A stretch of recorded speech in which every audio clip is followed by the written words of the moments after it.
Gusto ko lang ipakita sa inyo yung gawa kong fishing rod drying machine with OPVC pipe po siya mga kabinas. Ito mga kabinas, pakita ko sa inyo.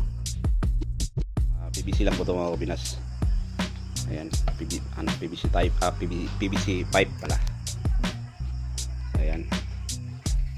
Ito, adjustable din to mga kabinas. Ayan. Ayan siya. Adjust. Then ito, adjust din. Tsaka ito, adjust din yan. Taas, yun. Tapos ito rin, adjust din to.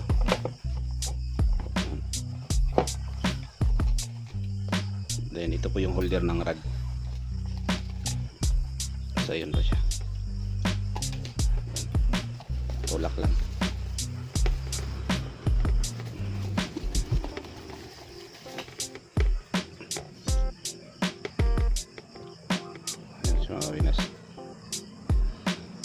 Then ito po yung switch nya, tapos dito yung sasaktan.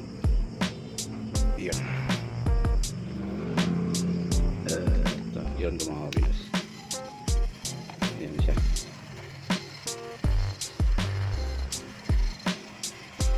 PVC lang to mga kabinas. Yan.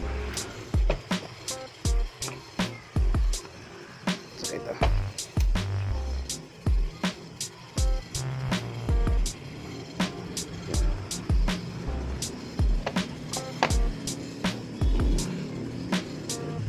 Ayan.